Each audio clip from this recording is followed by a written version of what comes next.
While cleaning, I found paternity test results showing I'm not my son's father. When I confronted her, my wife snatched the paper and screamed, "You had no right to look through my things." I didn't say a word, just took my name off everything. The house, the birth certificate, and our shared accounts. 3 weeks later, she was sleeping in her car. I'm Jacob, 38, and this story started in the most mundane way possible, cleaning the garage on a Saturday morning. My wife, Maria, 35, had gone to visit her sister for the weekend with our 7-year-old son, Tommy. I decided to tackle the mountain of boxes we'd accumulated over the years. That's when I found it. Shoved behind old camping gear and Christmas decorations, a manila envelope. Inside was a paternity test showing I wasn't Tommy's biological father. The test was stamped for legal purposes and dated 6 months ago. I stood there for what felt like hours, my brain trying to process what I was reading. Tommy had my eyes, or so I thought. People always said he looked just like me. Maria would smile and say, "He's definitely your son." When Maria and Tommy returned Sunday evening, I waited until Tommy was asleep before confronting her. I held out the envelope without saying a word. Her face went white, then red with rage. "You had no right to look through my things." I just stared at her. The audacity. The fucking audacity. "You had no right to make me raise another man's child for 7 years, I finally said. My voice eerily calm. She tried to snatch the paper from my hand. We struggled briefly before I let her have it. She ripped it up and threw the pieces in my face. "It doesn't mean anything. Tommy is your son. You raised him." I turned and walked away. No yelling, no pleading, no questions about who the real father was or when she cheated. I already knew everything I needed to know. Monday morning, I called my lawyer before work. We'd handled real estate deals together for years. "I need everything," I told him. "The house, accounts, everything separate, and I need it done legally." "Give me 72 hours, he said. "Don't do anything rash until we have a plan." Those 3 days were pure torture. I kept acting normal, going to work, having dinner with Maria and Tommy. I photocopied the torn pieces of the paternity test and hid them in my office. Thursday afternoon, my lawyer laid out the strategy. The house was tricky. We'd need Maria to refinance the mortgage within 30 days or so. For the joint accounts, we'd need to notify the banks formally and split everything 50-50 as required by law. Friday, while Maria was at work and Tommy at school, I executed the plan. I withdrew exactly $14,000 from our joint savings. My half of the $28,000 we'd saved. Left a lawyer's notice in the account about the divorce proceedings. I called the credit card companies and informed them of our impending divorce. They said both parties would need to agree to close the accounts, or one would need to qualify for individual cards with the existing balances. I documented everything. My truck was solely in my name, so no issue there. Her SUV was in her name, but I was a co-signer on the loan. My lawyer advised that would have to be resolved in divorce proceedings. By Friday evening, I'd filed for divorce, citing irreconcilable differences based on fraudulent misrepresentation of paternity. My lawyer warned this could get complicated since I'd acted as Tommy's legal father for 7 years. Saturday morning, I moved essential items to my friend Mike's spare room, left Maria a note. "I know about Tommy. I've already hired a lawyer. All communication goes through him." Monday, Maria was served with divorce papers at her school. I'd included a request for court-ordered paternity testing and fraud-based asset protection. She called me dozens of times that day. I didn't answer. She showed up at Mike's house that evening. I didn't come to the door. "Jacob, please, we can work this out." "Think about Tommy." I texted her through my lawyer's number. "New DNA test required. Until then, no contact except through legal counsel." Tuesday morning, my lawyer filed a motion to prevent Maria from making any major financial decisions during the divorce proceedings. The court agreed to freeze any large withdrawals from joint accounts pending review. Wednesday, Maria tried to withdraw $5,000 from our savings and found the account frozen, except for deposits and basic living expenses. She called the bank and they referred her to the court order. Thursday, she appeared at my work. Security had already been briefed. My boss, who knew the situation, had them escort her out when she became hysterical in the lobby. "You're abandoning your family over some paperwork."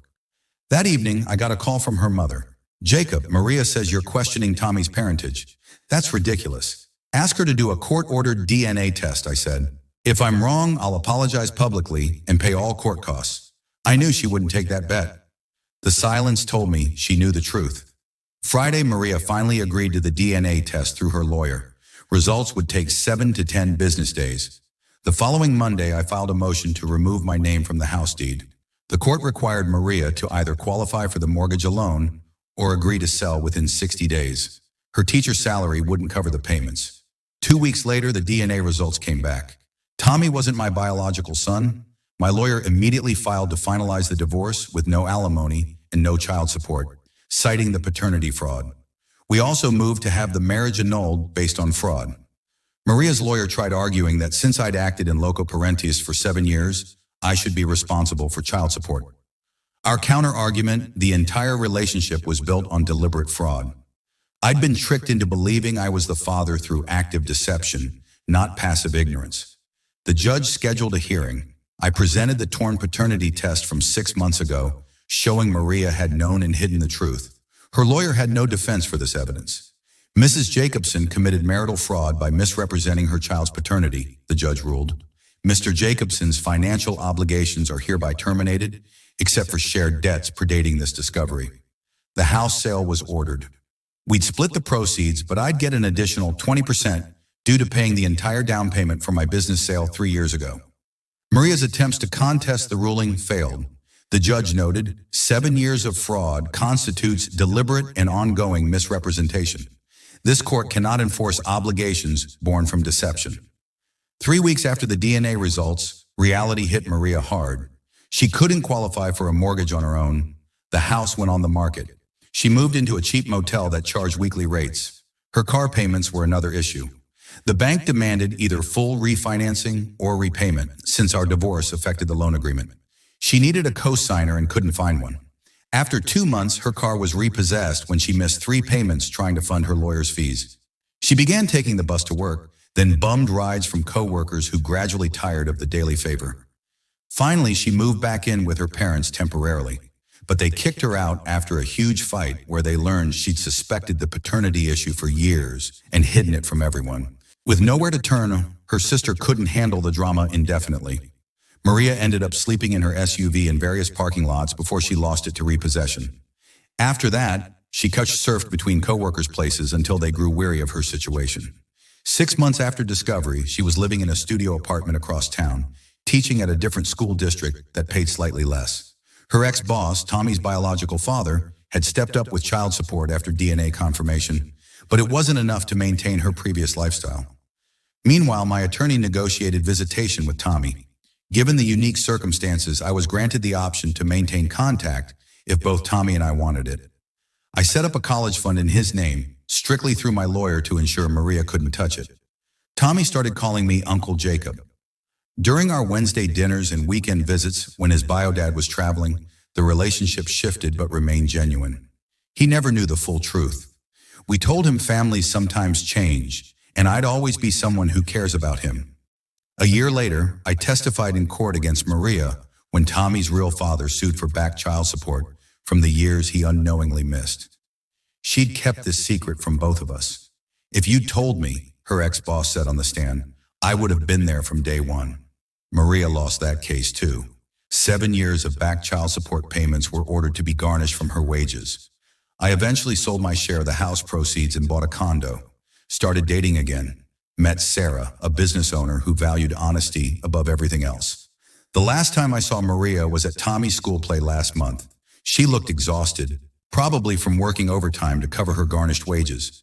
She avoided eye contact throughout the performance. After the play, Tommy ran to me first. Uncle Jacob, did you see me? You were amazing, buddy. Maria finally glanced my way. For a moment, I saw regret in her eyes, but it was too late for regrets. Some lies are so massive, they reshape everything around them. Maria's secret didn't just end our marriage. It cost her credibility with everyone who knew her financial security.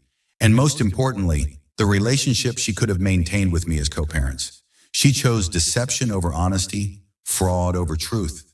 She paid the price for that choice. No regrets on my end. Update. 1 year later, Tommy, now 8, maintains steady contact with both his dads. I pick him up every Wednesday after school with written permission from the court and his mother. We grab burgers, play video games, work on homework. Every other weekend when his bio-dad travels, Tommy stays with me per our custody mediators arrangement. The relationship flows naturally now. Without the weight of lies and obligation, I actually enjoy our time together more. He's sharp as a tack and inherited my love for baseball. Maria's life continued its downward spiral for a while. 6 months after our divorce finalized, her ex-boss, Tommy's real father, lost his private school administrator position. Her child support dropped by 40%, though the back payments continued being garnished. She picked up weekend shifts at a local diner, working as a server, a massive blow to her pride. Her new teaching position paid less, and with child support garnishment, she struggled to make ends meet. 3 months ago, she swallowed her pride and came to my door. I was alone. Sarah had taken her kids to a movie. "Jacob, I need help," she said directly. "My car needs a $3,000 transmission. I'm asking for a loan, not a gift." I looked at the woman who'd hidden my son's true paternity for years, who'd tried to shame me in court for seeking truth, who'd lost everything through her own deception. "Number I said simply, "I paid my dues to you and Tommy both." Her face hardened. "I figured you'd say that." She turned and walked away. Last month, Maria remarried, ironically to Tommy's third-grade teacher, who'd been supportive during her drama. He seems decent enough from the parent-teacher conferences I've attended. Perhaps he's exactly what she needs. Someone who knows her full history, but chose her anyway. My life improved significantly. Sarah and I merged households 6 months ago. Her teenagers accepted me without the complications that come with younger children. We're getting married next month, a small ceremony with just close family and friends. Sometimes I see Maria at school events. We can exchange civil hellos for Tommy's sake. The drama's behind us. She learned the hard way that secrets cost far more than honesty ever could. Tommy made me a Father's Day card last month with a drawing of 3 stick figures. My 2 dads and mom, he labeled it. That's our reality now. Not the family I planned, but one built on truth instead of lies. Maria had the chance for that life too. She chose otherwise and paid exactly what that choice was worth. Everything. I sleep peacefully, knowing I handled it all legally, deliberately, and without the violence or revenge that might have consumed lesser men. Justice served itself through truth, and truth, as they say, set us all free.